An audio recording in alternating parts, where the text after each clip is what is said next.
بجليل عن حقير، بل سبحانه يدبر أمور الخلائق كلها. فإذا كان ذلك كذلك فلنسأل الله كل ما نريد.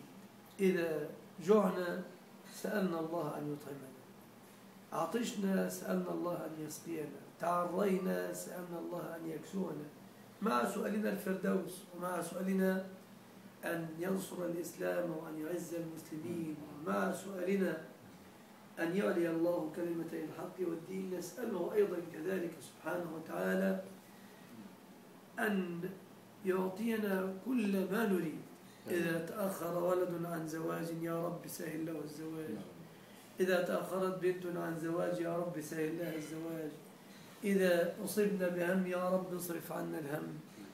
فالله لا ينشغل بكبير عن صغير ولا بجليل عن حقير. لذا ففي الحديث القدسي كلكم ضال إلا من هديته فاستهدوني أهدكم، كلكم عار إلا من كسوته فاستكسوني أكسكم، كلكم جائع إلا من أطعمته فاستطعموني أطعمكم.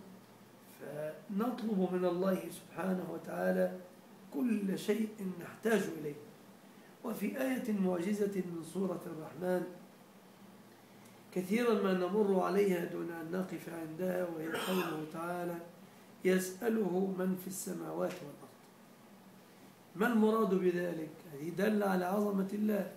أنا أسأل الله وأنت تسأل الله، وكلنا نسأل، ولسنا فقط بنو آدم الذين نسأل، إنما يسأله أيضا الجن، وتسأله أيضا الدواب.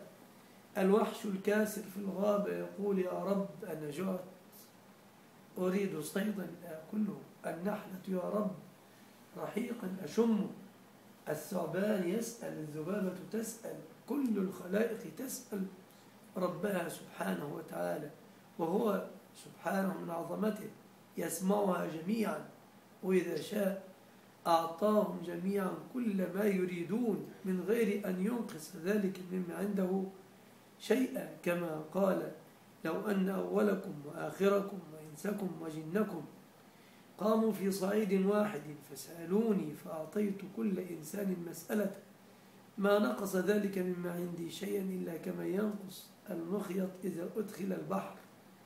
فالشاهد أن الخلائق كلها تسأل الله ربها، فلنسأل الله نحن كذلك ولا نكن من المحرومين، لندعوه بكل ما نريد. فقد قال وقوله الحق ادعوني أستجب لكم، وعقبها بقوله إن الذين يستكبرون عن عبادتي سيدخلون جهنم داخرين. وأخذ منها الشاعر مقولته الله يغضب إن تركت سؤاله، وبني آدم حين يسأل يغضب. فأخذ العلماء من ذلك أننا نلح في الدعاء ونلح في الرجاء، والله هو الذي يأمرنا بذلك. من ذا الذي يسألني فأعطيه، من ذا الذي يدعوني فأجيبه، من ذا الذي يستغفرني فأغفر له. فإذا كان يأمرنا ادعوني أستجب لكم، أجيب دعوة الداعي إذا دعان، هو الحي لا إله إلا هو فادعوه مخلصين له الدين، إلى غير ذلك من النصوص. استطعموني استكسوني استهدوني، كلها نصوص تحثنا على دعاء الله ورجائه، وقد وعدنا بالإجابة. فإذا العاجز منا من يعجز عن الدعاء. إذا كنت أقول لك يا أخي اسألني أعطيك، وربنا أصدق القائلين، من أصدق منه قيلا ومن أصدق منه حديثا. فيبقى عندنا القصور أننا لا نقف ببابه، ولا نلح في دعائنا، ولا نلح في رجائنا، ولا نقوم في الثلث الأخير من الليل نسأله ما نريد. نزلت بنا نازلة، علمنا أن الذي يكشف الضر هو الله، وأن الذي يجلب الخير هو الله، فلما نقصر في الدعاء؟ لما نقصر في الرجاء؟